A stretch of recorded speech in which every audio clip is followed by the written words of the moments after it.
I do enjoy listening to you, India. Arsenal win back possession, and it's broken nicely to Cazorla, 30 metres from goal, plays it to the edge of the area. Alexis Sanchez goes for goal and scores. That's a brilliant goal from Alexis Sanchez. He's been Arsenal's star man this season, and maybe now they're going to get the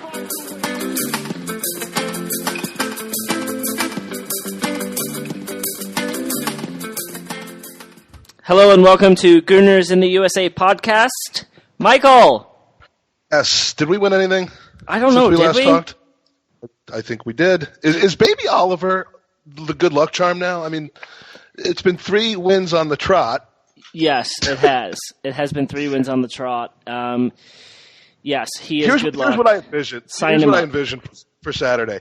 I'm sure you were at home with Mrs. Andy because, she needs vitamin E rubbed on her belly and you're probably putting the wrong milk in your cereal and all that stuff. But I heard a rumor that Joey snagged little Oliver and went to the Three Lions pub to watch the Cup final. Any truth? None of that is true. I actually watched the Cup final in my car as I was waiting for my girls to play, but it was rain delayed because we had lightning and thunder. So I was sitting in my car with Justin watching it on our phone. And when the final whistle blew, there was a lot of honking from our car. People were looking at us very weird. But my mom does assure me that Oliver did see the ceremony at the end of the match. So the videos circulating of Joey Murphy and Oliver like smoking cigars and taking shots and doing that little ladder climbing celebration dance thing that people do, that was a different baby. That baby is still missing, so I don't know what Joey has done. All right. Well, Joey may have a missing baby, but we are excited to be joined by our guest today. We've been looking forward to I love the transition. From missing babies to Lee Judges. We've been looking forward to having him join us before the end of the first season. We're just getting it in. So if you watch or listen to any of like 30 different Arsenal podcasts, presumably, specifically Same Old Arsenal podcast, if you watch YouTube panels like Gooner Talk TV, or even a fan or reviewer of Arsenal Fan TV, or as he called it, Arsenal Fans TV. Lee Judges is a very recognizable face, and Lee, I find you to be honest and real and agenda-free, which is refreshing. So, welcome to the podcast, Lee. Thank you very much, Mike. Thanks for that fantastic introduction. Oh, it was even longer. I felt Andy's steam coming out of his ears at my long introduction. So, it was a pleasure to be on. Pleasure to be on. Excellent. Yeah, and we had a chance to hang out a little bit together after meeting on Twitter earlier in the season when I was in London. I had a great time, a lot of good banter and pre and post game. So it's a pleasure to have you on. And for our American listeners, or even those who may live overseas who don't know your background that much, you had shared a lot of interesting stories with me, some of which I've been sworn to secrecy, and I will not be divulging. But tell us a little bit about your history. How long have you been going to the Arsenal, home and away, and how did that all get started? I was back in, I would say I started, obviously my dad took me to my first real recollection of a game probably was the FA Cup final in 1979, Arsenal Manchester United. And if you get a chance, check out the Alan Sunderland goal and the Aaron Ramsey goal. They're so alike. It's very, very freaky. But I started going with my dad then, and obviously I fell in love with the Arsenal probably because of that cup final. Really, if I really be honest about it, and obviously then the disappointment of the next season in 1980 with West Ham. But then we started going probably around about the Charlie Nicholas era, which was about 83. Started going to a lot of home and away games then, and then obviously like I had my own football career then where I did start playing, so I didn't go to so many games then. But obviously, if I could go, I would go. And then, obviously, once I retired a few years ago, I'm not going to say how many years ago. Just a year ago. Just about a year ago, about a year and a half ago. Yeah. I started going again over the Arsenal and picking up from where I left off. So that's our, and so now I go to every home and away game if possible. You know, obviously sometimes family commitments don't allow that to happen. Like it was my auntie's surprise birthday party against Hull. You know, we played Hull on a Saturday. Yep. And I had to ask my mum for permission if I could miss it, and she said no. So I didn't go to Hull. So I still gotta listen to mum. Mum tells me, like, you know. Absolutely. You mentioned your experience as a footballer yourself. So, I mean, I'm curious as to kind of the history. What was the highest level that you reached? Who'd you play for? I played, like, obviously when I was an apprentice when I was younger.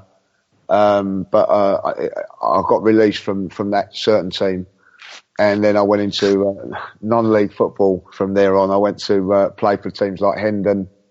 I don't know if you've heard of them. They were quite a big side in the non-league arena. And then from there, I had spells at other clubs like Waltham Abbey, Cheshunt, which is my local team, and then finished my career at St Margaret's. So, then Hertford as well. So I sort of played for the teams around my area.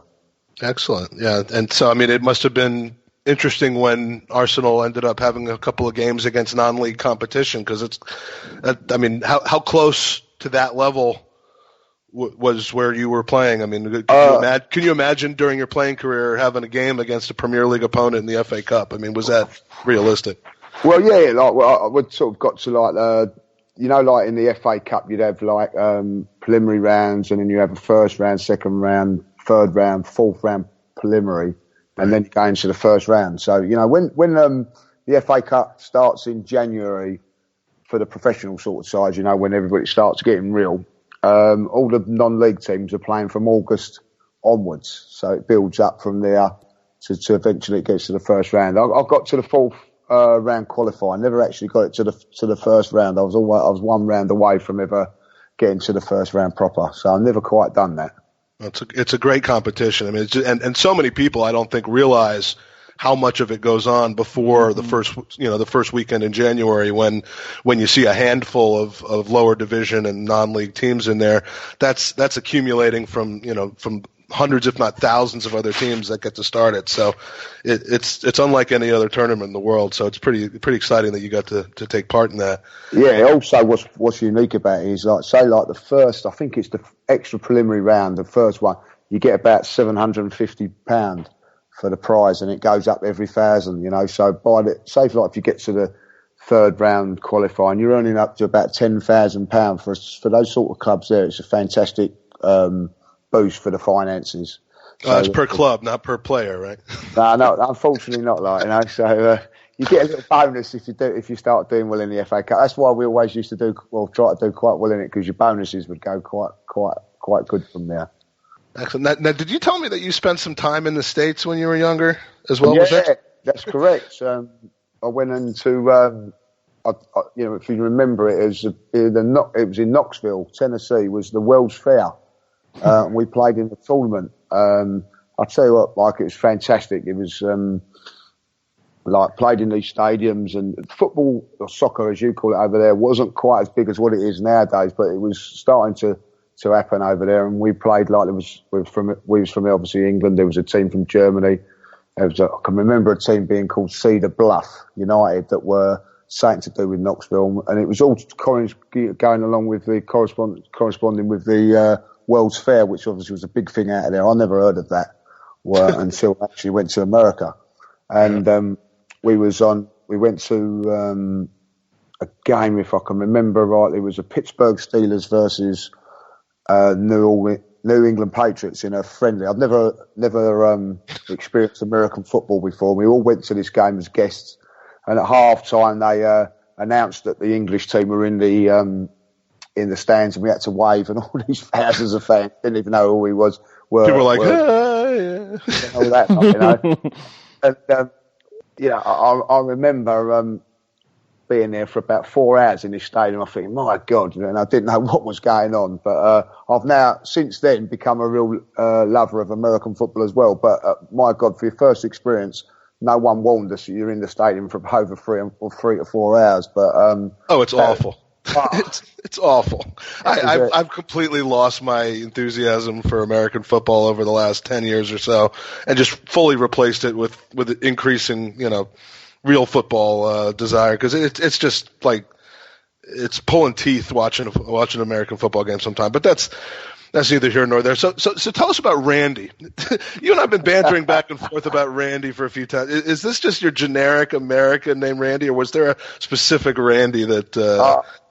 I would love to think it was something to do with me, but I'll tell you how that started. It is a funny story, because what happened was, when we was going over to America, they was giving us all these names for the people we was going to stay with. I stayed with a family called the Boomershines. What a name that is. But there was a fella that was on the list when his name was Randy. And no one wanted to stay with him because they thought it was really weird, this name Randy. And there was a lot of, I remember a lot of arguing and to and froing going on. No one wanted to stay with poor Randy because of his name. Well, we didn't know at the time, that in America it was a common name, so we're obviously got the wrong end of the stick here.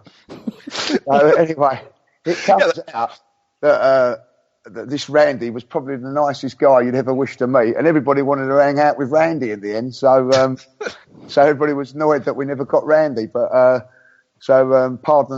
pardon the punt, of course. But he turned out to be a really nice guy. And I always wonder whatever happened to Randy, Mike. I really do. Yeah, we're going to find him. That's one of there are two things we're trying to find. One is Joey Murphy's Hector Bellerin jersey, which is still lost. The other, we're going to locate this Randy for you and have a reunion, because that would be like us going over as an exchange student and staying with a guy named Horny, I think, right? Exactly right. I can see how that would be a little off-putting. You know what I mean? So Randy was about as near as we got to it at that age, So and from this point on, all Americans now that you come in contact with, we just call Randy until you know what their actual name is. Yeah, exactly. But we had a bit of fun with that, didn't we? We had a bit of fun with that. So we'll get to the game itself, but Lee, you had the opportunity to go to the match. Tell us a little bit about the experience and the build-up and how the match went. From your perspective as a supporter. I've obviously been to a few cup finals, but I honestly thought that Saturday's cup final, the atmosphere was unbelievable. It was really electric. The Arsenal fans, I have to say this, on the day turned up in force and were absolutely outstanding. I know that Arsene Wenger's had a little pop at our support over the last few days, but I can tell you that now. We outsung Chelsea on the day. It was, unbelievable experience from start to finish, and what a performance as well. That does help when you have a good performance. The fans were definitely behind all the guys for the game. I know, like in America, to be honest, I'd love to experience a game in America, like when the Arsenal come out there last season. The way you do it with the march and all that, it's completely different over here, of course, where you go to the pub and have a few beers. But, the atmosphere going up into the ground was fantastic. Chelsea are a big rival as well, as you well know. But the good thing about Chelsea is that they're not as big as us, and they haven't got as much fan base. So wherever you was, it just seemed to be red and white, And to put one over them was a fantastic thing. But afterwards, we didn't come out to the pub till about 10 o'clock, and they were saying we're going to have to shut the pub now because they've run out of beer, because the next day they've got the playoff final for League Two, and then the playoff for the team to go in the Premiership, so they had to restock. So that just showed you how much beer was drunk on the day. But it's a wonderful, wonderful stadium, Wembley. It's a great atmosphere once you're in there, and the Arsenal fans they never let the club down, and everything about Arsenal was spot on Saturday, from the players, management, the way we played, and the support was brilliant as well. Good, excellent. So, Mike, let's jump right in. So, lads, honest answer here. Did you think we had a chance in hell, considering how we looked going into the match and how Chelsea had looked over the past recent months? Because we were, as the Americans say, a big, big underdog for this game. So, yes or no, did you think we had an opportunity? I'll go to Mike first. No, absolutely not. I mean, I'd be so full of shit if I said that I felt confident going into this game. I mean, the only thing we had working for us in any reasonable sense was the whole Wembley mystique and how we've been playing there the last, I don't know how many times that we've played there, but I mean, just looking at the teams on paper, I thought we had no chance. Very happy to be proven wrong. Yeah. Lee was probably more optimistic than I was. Yeah, I was. I did think that we could nick it. I did say that before. Reasons being that I felt that Chelsea, even though they were winning their last few games, I wasn't that convinced. Even against Spurs, I thought in the semi-final they was fortunate. And I do believe this. And if you get Sanchez, Ozil, Xhaka and Ramsey at the top of their game, which they was on Saturday, to be fair, you know, we're a force. Unfortunately, we haven't had that too much this season. But, you know, they're as good as anybody on their day. And we need a little bit of luck as well. I think that the sending off was a key, if I'll be honest. But, yeah, I did say that I thought we'd win it 3-2. But I'm happy with 2-1. Yeah, 2-1 will do. And speaking of luck, I mean, and speaking of keeping the crowd in it from the beginning, I mean, we barely settled in to the game, and out of nowhere there's a goal, and not one without substantial controversy. So the two questions, obviously, on the two phases of that goal. First, do you think it was handball that should have been blown dead? And second, did you think Ramsey's presence in the offside position interfered with Courtois? Andy? I do think it was a handball, and I thought the ref had a really good view. However, so yes, I'm going to say that. The Ramsey, that's just such a gray area. We've seen over the season where refs have called it and they haven't. And I think because Ramsey did stop, I think that's what the referee was concerned with most. And that's why he allowed the goal to happen. But controversy, we got lucky. But yeah, I think it was the handball 100%. But the interfering with Courtois, it's hard to say no to that, and it's hard to argue yes. But I truly feel because it's a gray area, you've got to let the play go. And I don't think if Ramsey had not stopped, then I think it would have been called back. But because he made the point of just not going towards the ball and letting Sanchez take control, that's why the goal was given. What do you think, Lee? I'm with you there, Andy. I think it's such a grey area. If I'll be honest, I think it. In the rules of the game there, it's onside, it's a goal. You know, do I think it's the right? I do think that Aaron Ramsey does get attracted to the ball, and he is slightly interfering. But listen, I think I'm going to have to say I'm delighted it was given. If it was given against us, wouldn't be so happy. So you know, it's one of those. The handball fit, you know. It's not a deliberate handball, is it? I know, you know, but then again, when is a deliberate handball? Right. Again, it's another grey area as far as I'm concerned. He's not looked to handball it to get an advantage. He sort of just smashed into him, wasn't it, really? So, I mean, the last deliberate handball that I recall seeing was Luis Suarez in the 2010 World Cup. I mean, it's rarely deliberate. It's just not, it's just, you know, sometimes it has more of an impact on the play than other times. And in this case, it was kind of ball to hand. There's not much you could have done about it, but it certainly impacted the ability for the defense to, you know, to play the ball. So I was surprised they let that go by. But did you have a flashback after the ball went in and the play's blown offside? Anyone flashback to 1989? Alan Smith's goal against Liverpool at Anfield with the whole ref going to the sideline. They're talking about it. I mean, that felt like a dead ringer for that first goal at Anfield. Yeah. To be honest, Mark, I didn't think of that, to be honest. You know, well, 1989 is all I think about, apparently. So I'm constantly recalling back to that. But that just kind of gave me chills. Cause it's very similar, wasn't it? Very similar, because I didn't know. I thought that one was a definite goal. I didn't even think there was anything to worry about on that one. But yeah, like the difference definitely.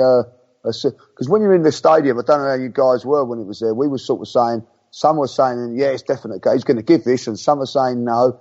You know, it was a strange situation to be in there. Of course, like, you know, I don't know how long it was before they made the decision, but then we all went mad. We all stopped, and it was like an eerie silence, and then we all went mad again, you know. So Two celebrations are better than one. That happens. That's how I look at it as well. That happens in hockey a lot of the time as well. When there's a goal and then they go to review it and then they give the goal. It's two celebrations. It's twice as sweet. But I could have taken it without the stress. But in our pub, there was cheering when it went in, and then those of us who saw the refs flag go up or the line judges flag go up, and all of a sudden it was like, no, it's no goal, and I was shocked when they gave it. Yeah. Because we all thought that the handball was the bigger issue than the offside, actually. But it's all went in. It's 4 minutes in, and it's 1-0. Yeah. And then, this is the first match I can remember this season where we've actually been off the bat the stronger team, especially against the top team like Chelsea. And I thought for the first 30 minutes we had them on the ropes, and by halftime we were unlucky. We weren't up 3-0. And I was afraid at halftime Conte would have identified a change or maybe a weakness, but it wasn't so. And we came back out and we played so well again from the get-go. And you have to give credit to Arsene and the lads that he got it spot on this match, specifically with some of the injuries we had in the back. The boys just played superbly. And I don't know if Chelsea was still hungover from their celebrations, but everything was spot on. And you can't fault the manager or the players for how well we just started off that match, because it seemed like Chelsea just were not there the first 30 minutes. No, and we didn't let them back into the game either. I mean, we did, but from a domination standpoint and from having the upper hand, I mean, it seems to me like there have been so many games this season where in minute 46 through 60 we've either won or just completely lost the match. I mean, I can remember a few offhand, the game against Man City away, a handful of other ones that just the first 15 minutes gone so wrong. I guess the Bayern Munich games as well. And I felt at the time if we could get to the 60th minute in the same position that we ended the first half, we'd be in good shape, and that's exactly what happened.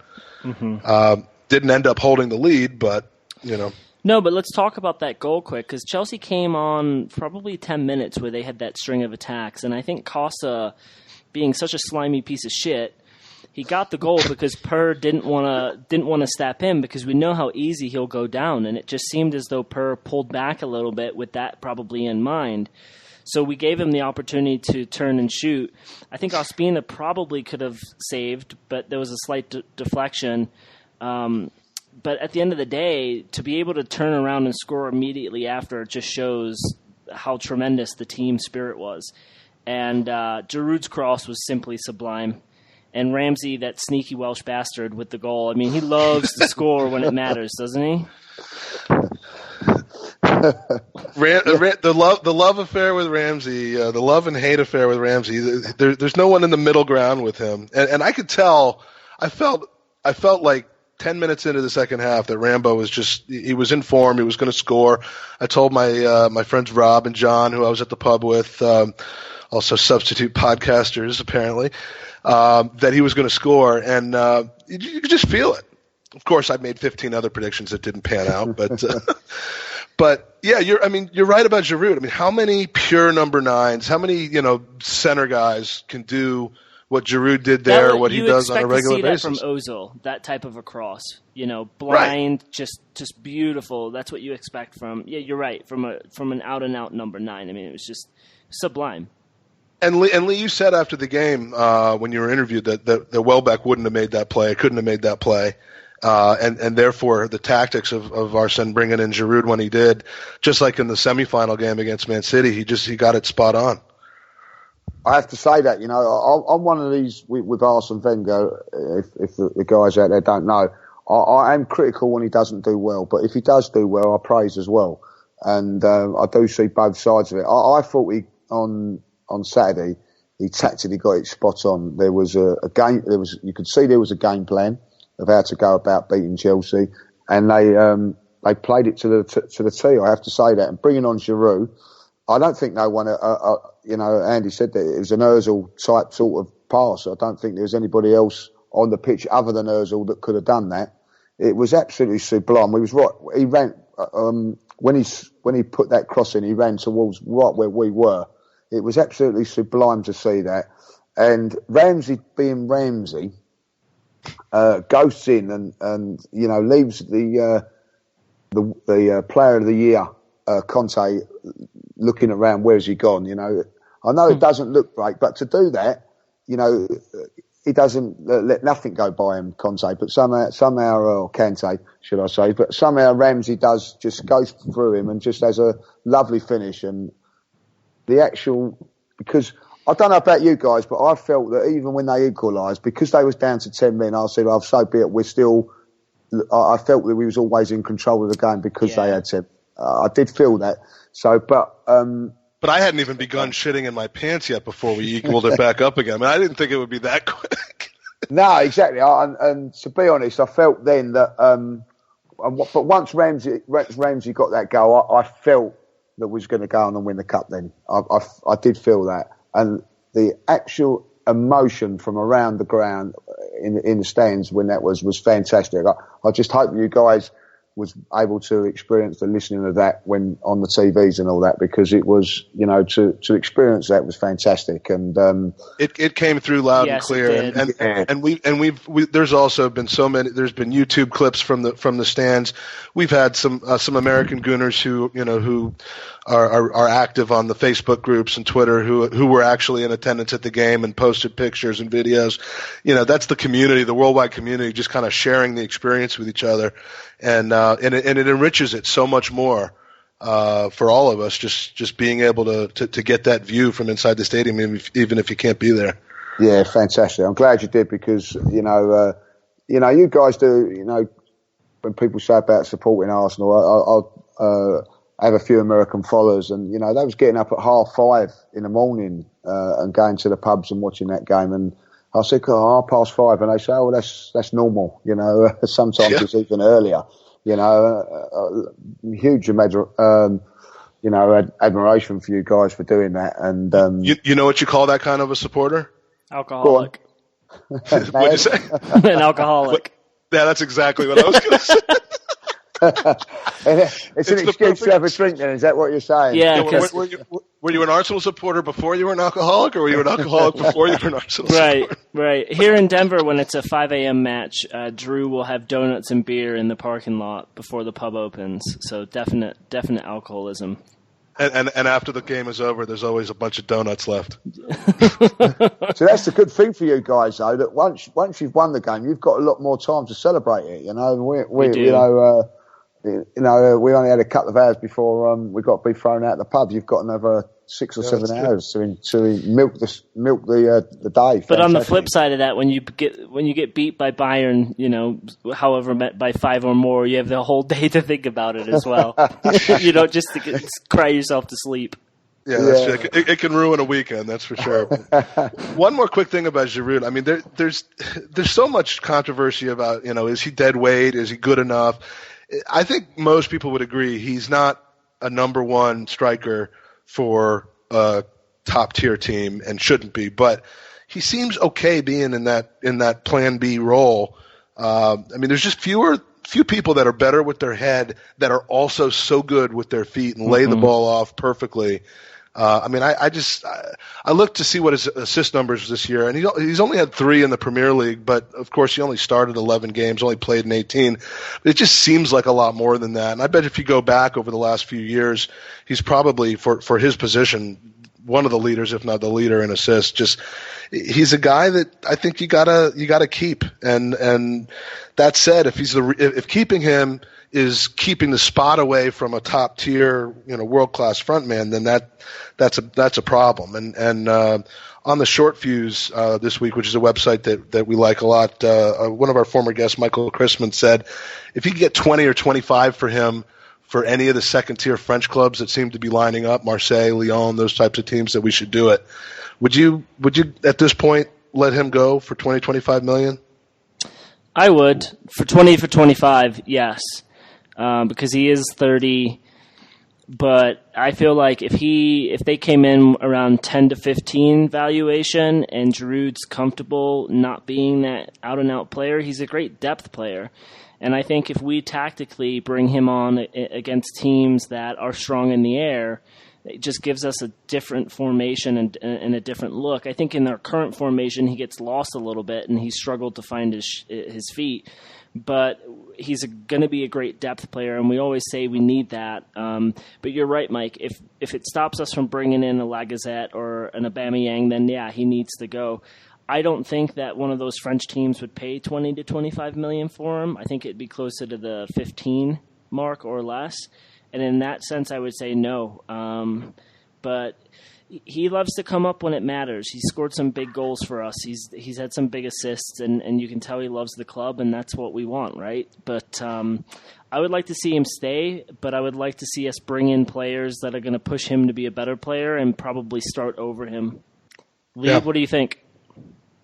Absolutely, totally agree with everything you said there, Andy. I think that it'd be a sad day when Giroud leaves, because he does give us that fantastic plan B. But if a silly offer of 25 million come in for him, I think you've got to accept that. But totally agree. Anything less than that, no, because I do think that if we do get the world-class striker, which we're all praying that we can do, I still think he'll contribute coming off the bench and also in games like the Europa League next season and other cup games when he can start. Imagine him starting and then 20 minutes from the end, after he's tired them all out, we bring on a Lacazette or McPappy, that's the one that I want. But someone like that in the last 20 minutes of games, I think that what you just said there, Andy, as well, is that he does love the club. He's got a fantastic attitude. When he gets left out, and I think sometimes he's been harshly left out, he never moans or groans. He comes on and still gives it his all. He would have been disappointed to have been left out in that cup final. My God, you never knew it once he put, you'd have thought that he'd have scored the goal, let alone just put it. He was going mad, So I think that, I would like to keep it. Do we really need 15, 20 million for Giroud? I think we can get it in other places. I mean, I don't want to see him go. I agree. I totally agree. Agree. So, boys, let's talk man of the match. I'll go to Lee first. Any thoughts on any standout performances from one player or another? I think that was all outstanding. I have to say that. I thought Monreal was brilliant, by the way, on the left side of defence. There's only one man of the match for me. To play 37 minutes and then put in a performance like that. When I can tell you this now, boys, when the team sheet come out, even myself, who I thought was going to win, well, that's it, we're doomed. Everybody has said, oh no, that was it. Everybody was praying for Mustafi to be playing in that game, but for Mertesacker to come in and do that, well, I just thought it was an incredible performance from him. I don't think he put a foot wrong, I'll be honest. I thought he was absolutely outstanding, and he's my man of the match without a shadow of a doubt. Yeah, and I have to echo that before I go to Mike, because I had Per down as well. I thought Holding also was perfect, and then you've got to give Xhaka a runner-up, because he was just, like Lee said, all the lads that played in the match were sublime. But those three for me really stood out, and maybe that was Per's last match in an Arsenal kit. Maybe it's not, but Mike, I know you had said a while ago that you thought he was, for the contract piece of it, he wasn't worth being at Arsenal. But I think his leadership, even when he's not playing, is key. But he was definitely my man of the match. Mike, who did you think got it? I can't disagree with that. And I mean, Per fucking Mertesacker. I mean, I'm considering flying over to London or Germany or Bali or wherever he is right now and just apologizing to him personally for griping so much when he re-signed that contract. I mean, how is it possible that he had that kind of a game against Costa and Conte and Hazard and all those guys playing center back in a 3-back formation, which he claims he's never played before, or at least not in many, many, many years. And for essentially his first game back in 15 months. I mean, that is what you call being a winner.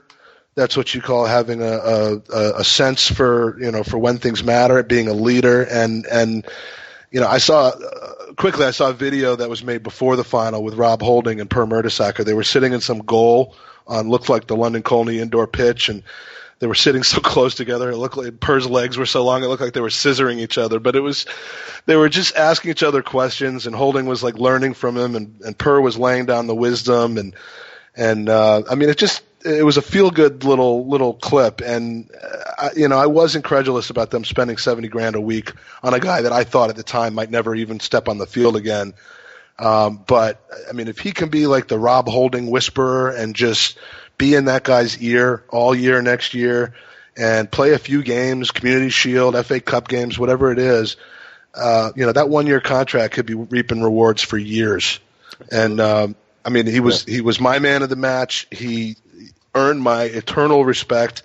I've seen him give up awful goals to Mitrovic of Anderlecht in the Champions League that you could see coming a mile away. I've seen him get caught up field and gallop back too late. I mean, I've seen some awful stuff from him over the years, but he did all the things that he's good at and more on Saturday, and he was definitely my man of the match. Holding just phenomenal, though. I mean, his cool under pressure, his beautiful confrontation with Costa. I mean, Andy, I think if Xhaka doesn't work out to be one of the next captain for the long run, Holding might be the answer to your question about who our leaders on the pitch are going to be. You know what I loved about the Holding is I don't know if you saw the videos after with him and Chambo. And Chambo was saying to the camera, I don't think this kid knows what he's just done, and it was that good of a performance. And did he say, I just don't think you understand? But, let's not Theo Walcott Rob Holding, right? He's still super young. Right. He's been playing well.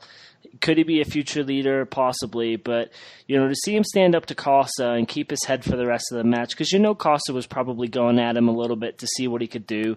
He was tremendous, and so let's hope going into next season that he's pushing Mustafi and Koscielny and Gabriel, and maybe hopefully another center back we bring in for a starting position. And I think that, I'm sorry he didn't cost £50 million, Mike. I'm glad he didn't. You know who wasn't man of the match though? Victor Moses. What an absolute! He was joke. tired. He was tired. Yeah, so I see people going to take naps on the field all the time in the penalty box. But, I don't think we need to spend too much time talking about that joke, other than the fact that the ref was not a disgrace to his federation in that instance. He was in perfect position to see it and called it, and I didn't hear any of the Chelsea fans at the pub complaining. And to give a red card in a cup final for that particular thing. I mean, how often do we see them getting away with diving? And in such a huge match, credit to the referee for pulling that out, because that's what needed to be done. So maybe all those shoves from Arsene Wenger really kind of got him into gear. That helped. Yeah. It helped. So we win the cup. There's mass hysteria at the pub. I'm sure at the we've seen the scenes at Wembley, hugs, crying, fireball shots in Arlington, a little bit of penetration probably. I didn't see any, but and then Chelsea fans starting to console themselves and talk about how much more important the league is than the FA Cup, which there was no discussion about that prior to the game. But what a way to spend a Saturday afternoon in Virginia. So thank you, Arsenal, for that. And Lee, I was going to ask you what Lee Judge's evening is like after an FA Cup trophy. You mentioned though that there wasn't a whole lot of pubbing that was able to be done, but so where did you and all your women go? If you ever go on our Twitter, there is when we was all singing the Aaron Ramsey song in the Torch. So I don't know if you guys want to check that out, So we was all doing that. We all went back to the Torch, which is just a part right by the station at Wembley. And there's always Arsenal fans in there before and afterwards. And we was in there celebrating, doing all the songs and singing. It's a fantastic, I sit there and I'm coming up to 50 now, but and there was a moment when I was just sitting there and thinking, do you know what? You just don't know when this is going to happen again. I know it's happened for us 3 years out of 4, but you just don't know. Mm-hmm. So I always think that you just got to celebrate it like it's the last time. So, because you don't know. And we was singing and dancing and doing those silly little things you do. But it was great. And then coming home on the way home, you're bumping into other fans, Arsenal fans along the way, and you're all singing and enjoying it. And of course, then you bump into the odd Chelsea fan, and it's quite nice as well. But that little nod of understanding. That little bit of a nod. I just want to go back to that Moses thing about the diver, which is a little bit special as well. Is that I went to a wedding. My mate got married on the Sunday, so I was at his wedding. And there was a few Spurs fans there, and he said, "Typical Arsenal." He goes, "He dives against you and gets sent off. Against us, he does it and gets away with it because." In the semi-final, he does dive, but he actually he's going down before I think it's Son actually takes him out. But team with Dele Alli on the team does not have any right to complain about people diving. But it just made it that little bit more spectacular, if you know what I mean. That Moses does it for them and gets a penalty, and they get knocked out, and he does it for us and gets sent off, and we win the cup. So. It just makes it a little bit sweeter, I think. Yeah, and of course the whole weekend, my son's got his own soccer tournament and 2 games on Sunday, and because my wardrobe consists of basically nothing other than Arsenal type of gear and shirts and polos and stuff, I'm wearing one on Sunday, and people keep walking up to me and kind of pointing to me and nodding, going, "Yeah, they pulled it out." Yeah. So. It's enjoy it while you can, like you said, because you never know what's about to hit us. No, not with Arsenal. You certainly don't know, at the moment. So, but it is great. It is great. I also think the feel good factor. I'm still on a high from it now. I don't know about you guys, but we've got it's on the TV. The highlights. You come home and watch that, and you watch the highlights. I think I'm on my 3rd run of the game now. It's just. You're feeling you've had a bit of a bad day at work, or say, wait the Arsenal Cup final, and and you're all happy again, So it's a great day, and I'll tell you what was also great. All the players seem to enjoy it. I don't know if you've obviously seen the videos as well. They all seem to really be enjoying it as well, and they've had a tough season as well. So I think it's not a paper over the cracks. It's on the league form, but from winning the cup, you can't beat it. To win a trophy. It's fantastic. To win it at Wembley gives it that little bit more spice, not being, no disrespect to the Millennium when we went there. That was fantastic winning it in Wales, but it's just something that little bit more special about Wembley, and whether it be the new or the old. And it's just, walking down Wembley Way, coming back down there, you guys have got to experience that one day, even if it's for, the Community Shield, you get yourself over it. It's the same sort of walk. It's the same sort of atmosphere.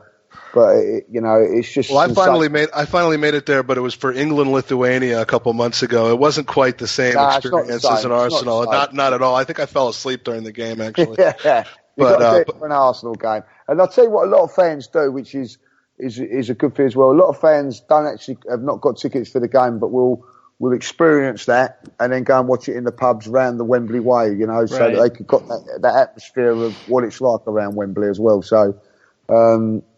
I'm fortunate enough to be able to get tickets, but I probably wouldn't do something like that if I didn't have a ticket. But after speaking to a few of the guys that do that, it is, I just want to be a part of the atmosphere and all that. And I can see why. It's a fantastic day, and let's hope we have another 4 in the next 4 or 5 years as well, So that's the truth. And it doesn't get old looking at the player. I mean, the locker room celebrations, the on-field celebrations. This weird pattern now of seeing like the players with their arms out, and you see it's almost nauseating because they're going around in circles like that Alexis video. But it's nice to see them happy and remembering what winning is like, because that winning begets winning, and they've had a tough season, and they've certainly gotten a lot of abuse, rightly or wrongly, from supporters. And I think it's a happy ending to the way it was. And I saw a couple post-game interviews that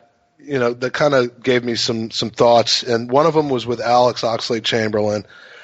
He was on the pitch. Welbeck was out there as well, but they interviewed Chambo after the game, Rio Ferdinand and Steven Gerrard and a couple other guys on BT. And they basically, Rio Ferdinand said, it looked like you found your natural position, which is wing back. And Ox is like, left or right? Because I thought not to be underestimated is how he adapted to being on the offside of what he normally is playing. He's been playing wing back for the last 6 or 7 weeks, but on the right side. Now all of a sudden he's thrown in on the left, and I didn't see him put a step wrong. And I think what he said was he prefers center mid. He kind of wanted to be more like a Stevie Gerrard type of player, but anything to get him minutes, anything to get him on the field for Arsenal. That kid does not want to leave and go to Liverpool.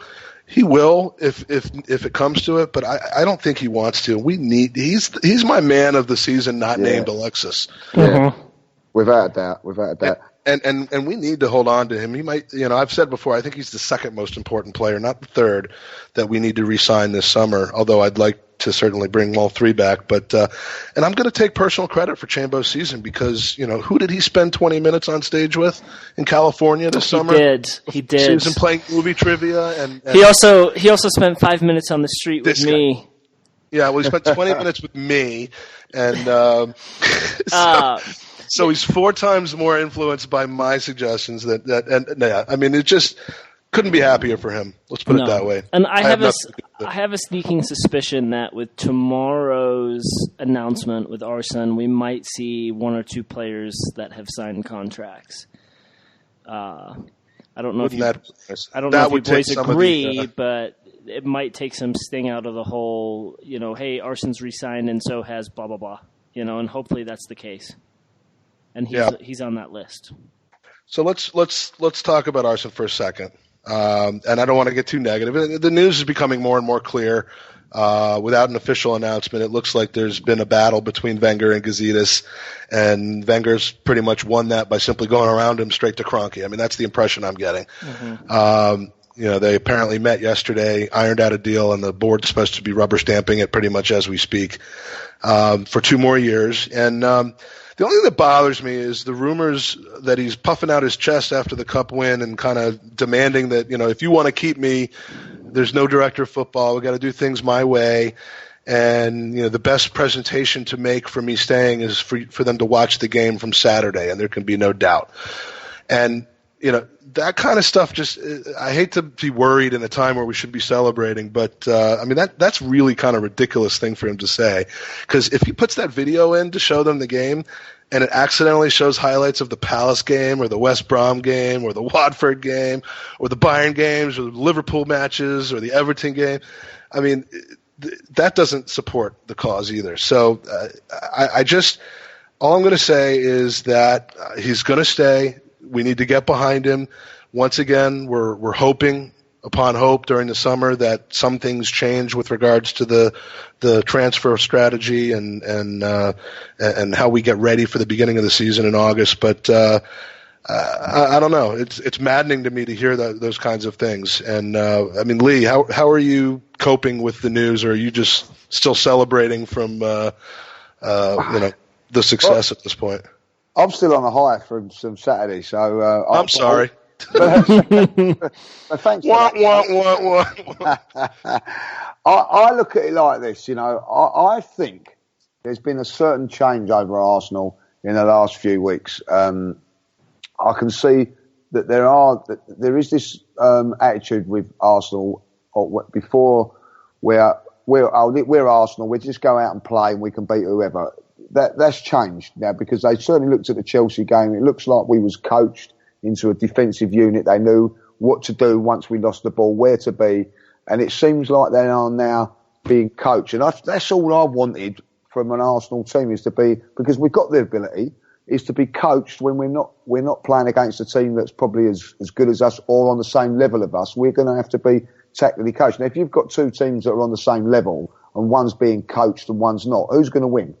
And I think that's what's been happening. And but what I've seen over the last few weeks, there has been a definite change in Wenger.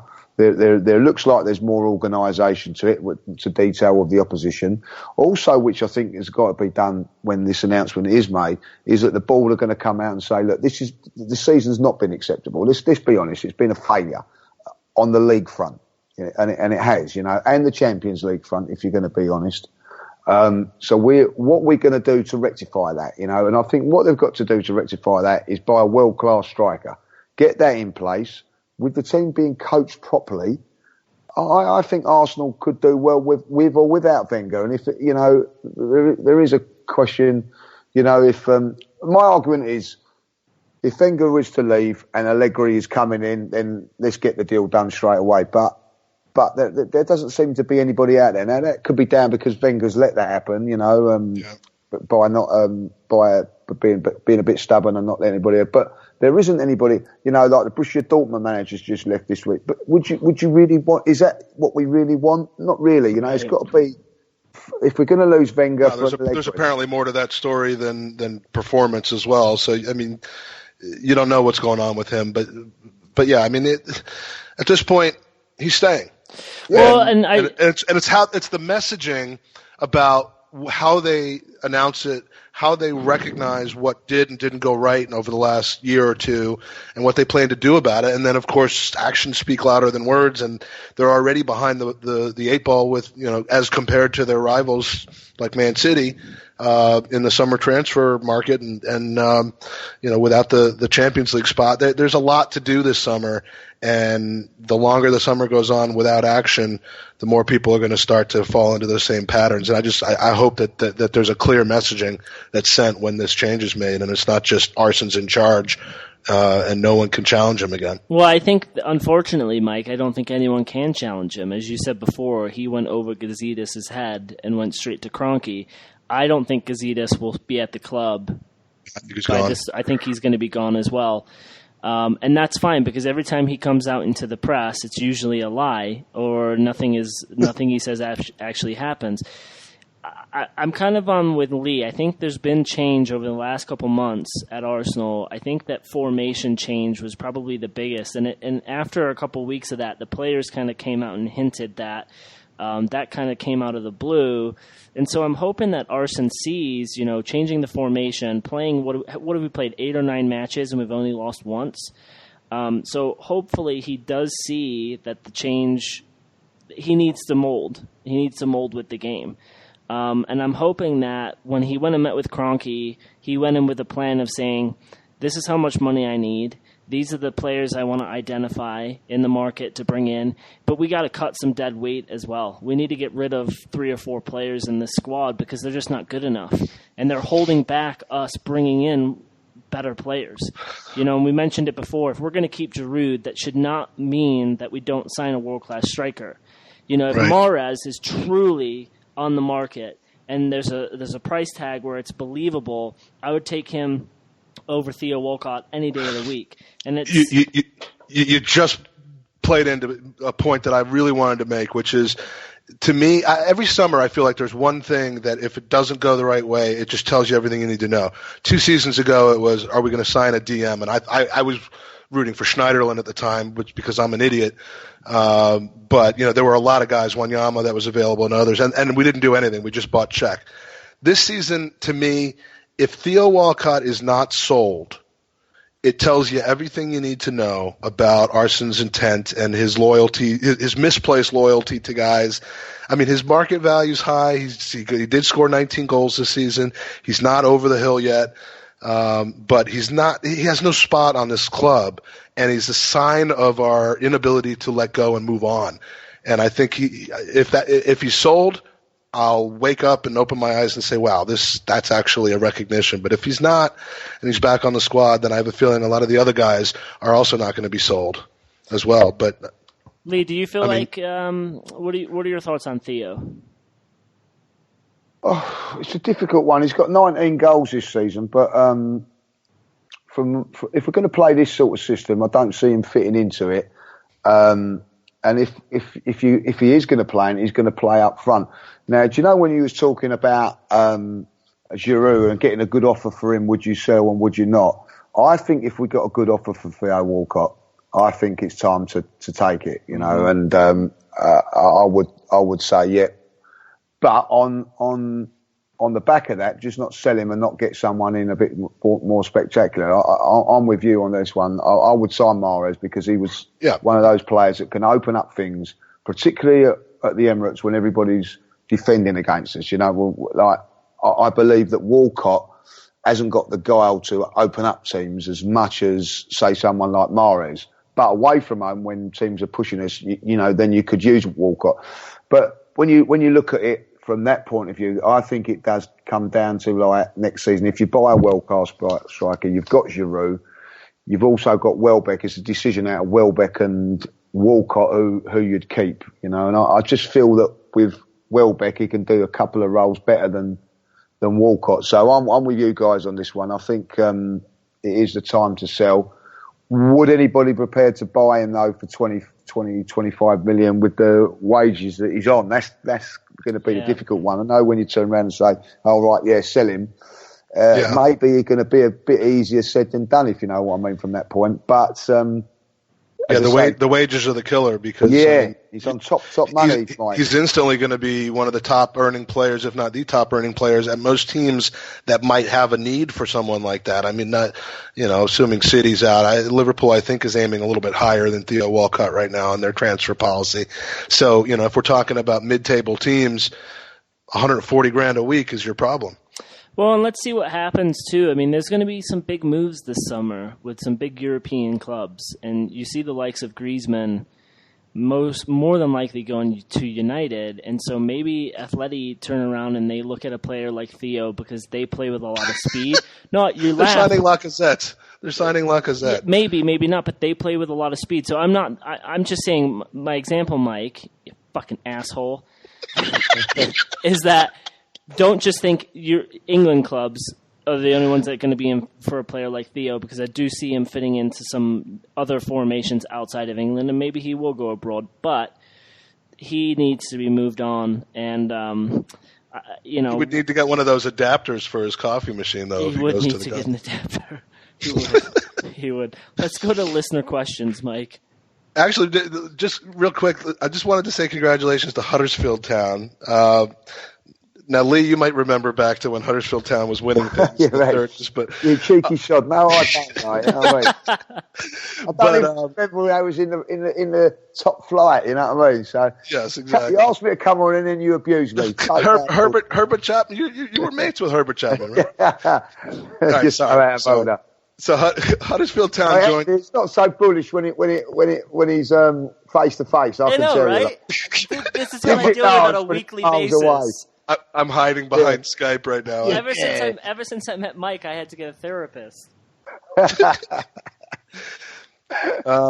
So yes, I don't know if you watched that game, but it was not the most thrilling game. But it was obviously went down to. I mean, it's crazy to decide $200 million, £200 million, whatever the number is, on a shootout. But no more crazy than deciding a World Cup on that. But what I don't understand, and they had a negative goal differential during the regular season, and they got promotion to the Premier League. I don't know if that's ever happened before, but what I don't get is the trophy. Like, I know when you win a game at Wembley, you normally are going to win a trophy, but they didn't really win anything. They just moved up from 5th place to 3rd and got promotion. So, I mean, does Brighton get a trophy for finishing 2nd? No, that's a weird thing. If you get runners up in that, you don't seem to have a good. I'd rather go up through the playoffs, wouldn't you? Like they should get some medal. Other than the chance that you're not going to make it, I'd rather finish second than be in the playoff. But I mean, as far as that moment of the bending down and lifting up the trophy, I mean, it's all kind of contrived. They should dump just the 200 million pounds all over the team instead of confetti, and then make them all scramble to pick it up and put it back into suitcases. I mean, but the first place team gets a trophy, the second place team doesn't, and then the winner of the playoff does. That's so anticlimactic for Brighton. But anyway, congratulations. I always like seeing new teams that haven't been in the Premier League before get back up. And Reading is just, like my son said, I'm sick of Reading coming up and going back down again.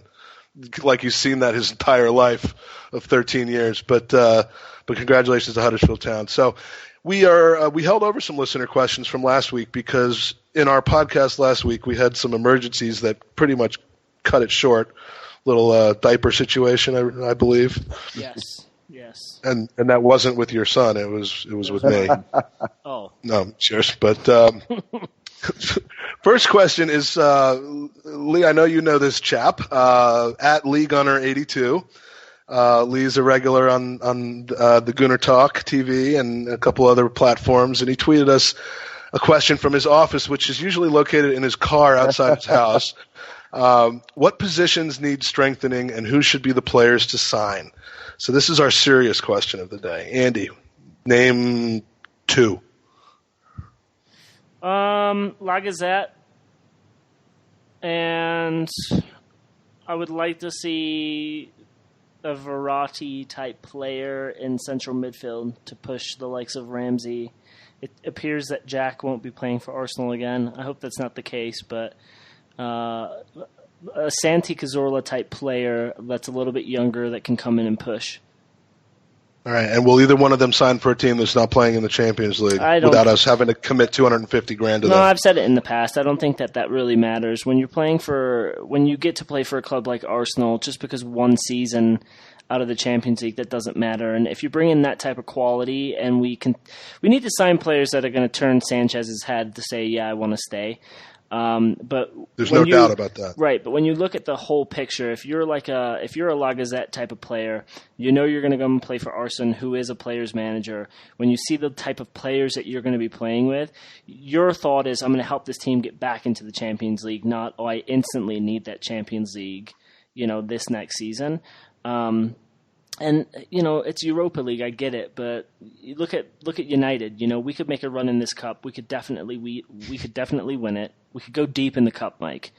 Yeah, exactly. And so I don't think one season without Champions League football is going to matter, because Liverpool is still signing quality players, and they have been without it for many a season now. So those would be two types of players that I'd like to see. I don't want to see a player come in that is just going to be a squad player. I think we've got enough of those. But I think a lot of people are undervaluing the left back that we just signed from Schalke. I mean, credit to the lad. I don't know much about him, not a football hipster, so to speak. But if you're good enough to make the Bundesliga starting 11 team of the season, then that's a great signing. If for real he is coming to us for free. Yeah, if Drew likes him, then he's good enough for me. Drew Thompson, our friend who is Mr. German football, Mr. Bundesliga. So he's got really good things to say about him. So, and don't forget, we're apparently on track to sign that Nigerian striker who reminds people of a young everybody. That's good.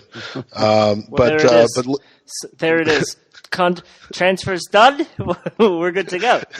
Yep. So Lee, what do you see any other positions or specific players? I mean, you've mentioned a couple earlier in the podcast. I don't know how realistic they are, but what do you think?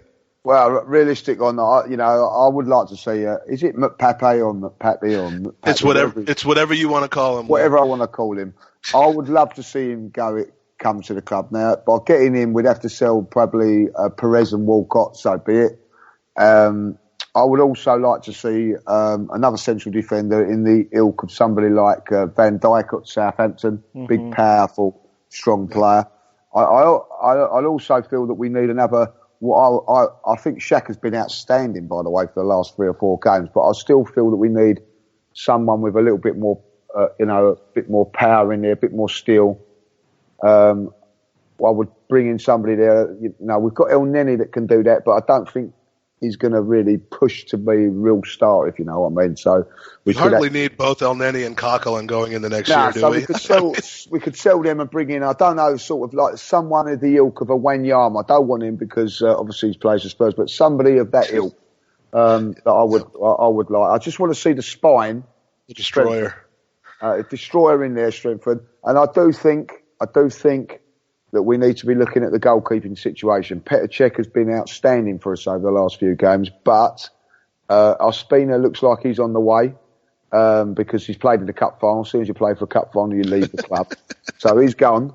So I would love to see the Southampton goal, the Jordan Pickford come in. That's who I would like to see, to just come in this season, learn from somebody like Cech and take over for him from a couple of seasons, because it doesn't look like Wenger's going to have Chesney back. So that's what I would do. It's going to cost us a bit of money to get those players. But listen, if we got Lacazette, I wouldn't be disappointed. No, I wouldn't be disappointed at all. So next question is from our good friend Danny, the GFP of a Bergkamp Wonderland. And his question is simply, why, just why? And, I was scratching my head. It's such an existential question, so I don't really know what he's asking here. So I'll answer it with more questions. Why do we follow this team and keep torturing ourselves? I think last week shows you the answer to that. Why do I keep eating Baconators instead of trying to get in shape? I think that wasn't what he meant by that. But I know somebody who is asking that question. He also sent one in. Why do Andy and I keep insisting on putting out this podcast and torturing millions of listeners? You're going to need to send a follow-up, Danny, because I just don't know exactly what you're asking. But thank you for sending in the question anyway. Do we got one from Justin?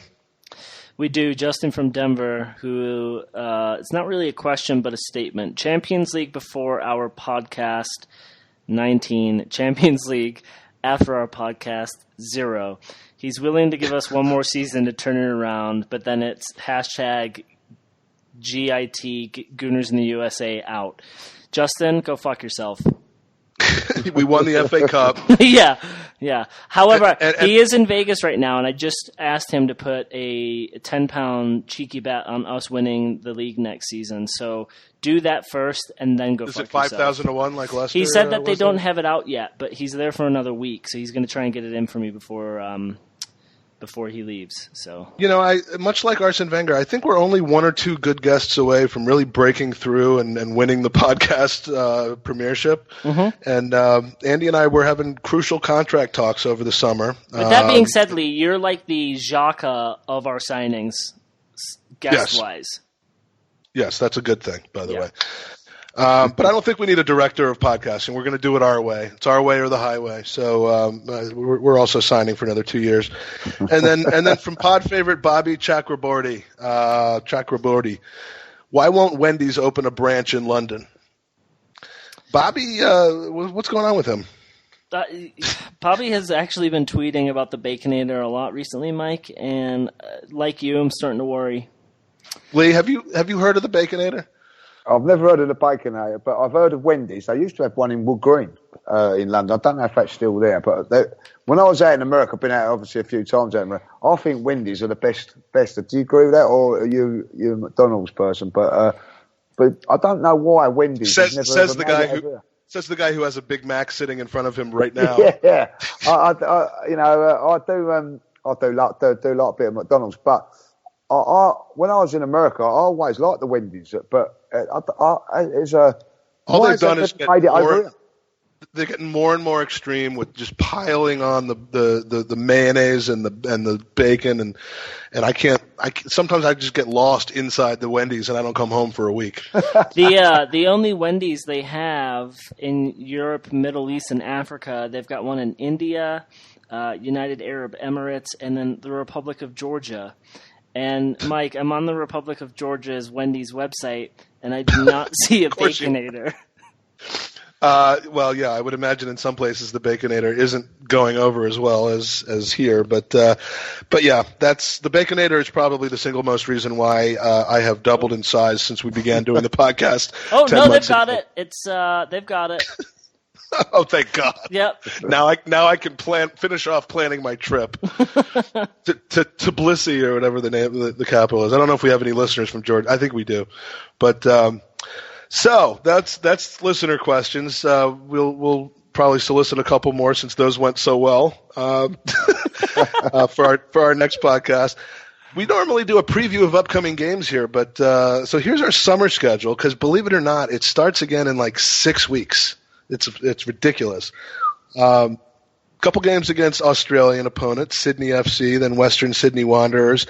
And then someone came up with the bright idea of taking on Bayern Munich and Chelsea again in Beijing over the summer. And then, coming off of those games, we have a chance for 2 more just dramatically huge trophies with the Emirates Cup and the Community Shield again against Chelsea. So we're playing Chelsea twice this summer after just beating them in the FA Cup. I mean, it's quite a preseason. It's not like playing those Austrian and Hungarian Sunday League sides like we did like 10 years ago throughout July. But think they'll come out of that healthy? I hope so. And ready to go? Yeah, I don't see why not. I don't agree with that Chelsea and Bayern Munich games out in Beijing, but it's all about money, Mike, isn't it? Oh, it's totally. So they're not looking to prepare for the league.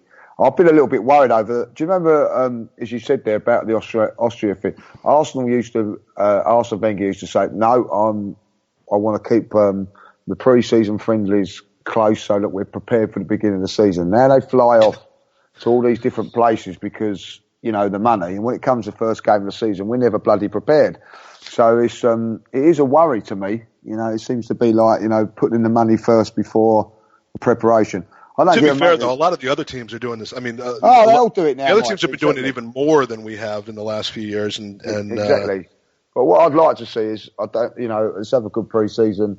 But realistically, I want to see us ready for that first game of the season. That's what I want to see, and I think that'll show us where we want to be. I think I'll still say this: going back to Liverpool last season, it showed that the club wasn't prepared to mount a title challenge, just from not being ready for the beginning of the season. I think it shows you so much. I want to see us. Do you remember in the olden days we used to be 3 or 4-0 up at half, in the first half, and you knew we was ready for it. We looked good and powerful. I want to see that come the first week of August. I think is it the 6th is the Community Shield, so it'll be a week after that the league starts. So I want to see us up and ready for that, and 3 points on the board straight away. And we don't have 2 games in Europe in August because we're right into the group stages of the Europa. That's it, None of these crazy qualifiers like Man City or like Liverpool has to deal with. But it's and I think I checked the schedule this summer in the U.S. I think Manchester United's playing 22 games in July in the U.S. this summer. So they're just that's where all the money comes from. New countries. We have one new country, and they actually tuned in the week that we were off and had our substitute podcast.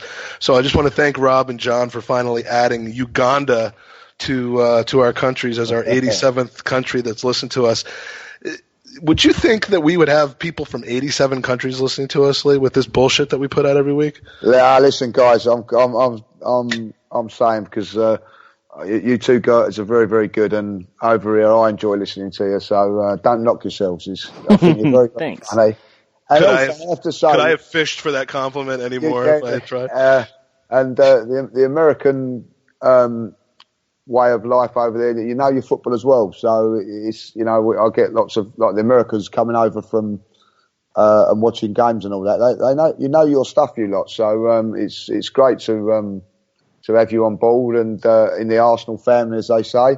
And I love you two guys. I think you're very funny, and I enjoy it. So long may it continue. Thank you. Awesome, Lee. Yeah, that's very nice of you. And we're just trying to get ourselves into educated about the game. Some of us have obviously been watching it for decades, and it's an honest and genuine attempt. And we see less and less the kind of mockery and slating of Americans that are into football. It's obviously still there, but it's getting a lot better. And I think the TV coverage has a lot to do with that. But so do the welcoming arms of a lot of UK based football fans who like the fact that the game is growing. So I think you've got a great attitude towards that. I'll tell you another thing, Mike, just quickly. What's when it and this is probably a lot of us fans feel like that. Oh, I don't want to go over to America and play pre-season friendlies. But after seeing it on TV last year, and then Robbie doing the Arsenal fan TV bit out there, I was jealous, and I thought, I really wanted to experience that, So I feel that there are a couple of times. I mean, I'm hoping they come back next summer. Yeah, I'll put them. Try and make it out there because I thought it was. You've got to.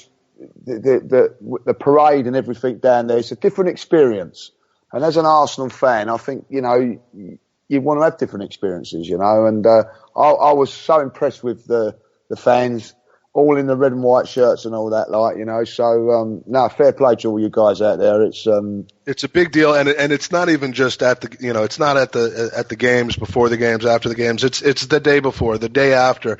Those types of events just draw everybody together. The club provides access and events that I don't think they provide to most regular UK-based season ticket holders. No, that's right. I mean, it's certainly I've not experience. got a chance to get on stage with Chamberlain. So 5 minutes would have been good as well, Andy. Not to, Yeah, so, it wasn't 20 minutes like Mike, and I didn't know Mike at the time when that all happened. I just watched him, but I got a signed kit from him. He said, "I gotta get to know this guy." I got a signed kit and a couple nice pictures, so we had a nice time. I got a signed kit from all the players on the tour, so that was kind of nice. But I'll post it. And I got nothing.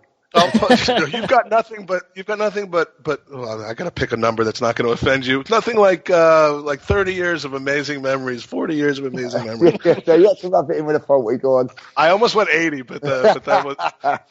But I know I would just come and take my beating the next time I come over. But yeah, the next time they come here, or even think about next year for Gooner Gra, it's the weekend of the fourth round of the FA Cup, so it's probably unlikely. But it's just probably the second biggest gathering of Gooners from all over the U.S., and it's just a nonstop party that is completely centered around Arsenal. So it's doing well here in the U.S. And as much as much as Andy and I would like to take credit for that for our podcast, I think it started a little bit before we started doing the podcast. Speaking of the podcast, we're going to do one more episode this season, sometime in the next week or so. It'll be a kind of a season in review. Maybe we'll do some year-end awards, do some polls throughout the week, have some guests on, talk about our experiences this year podcasting, because it's been a pretty wild ride.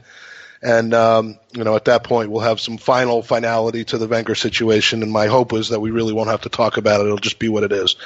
And then stay tuned. You never know when we might pop up over the summer if we have something to talk about. But, gents, thanks for being around today. Lee, thank you so much for joining us. No, it's been my pleasure. Really enjoyed it. Cheers for asking me on, guys. Really appreciate it. Thanks, Lee. And look forward to seeing you the next time I'm over. And Andy, hopefully you get a chance to hang out with the great Lee Judges when you're there in August. Booked for August, yeah, I'll be there. So I'll let him know when I'm up in Brilliant. London. Look forward to it. I hope your track record's going to be a bit better than Mike's, because since he left, we've started playing well. Just want to say that.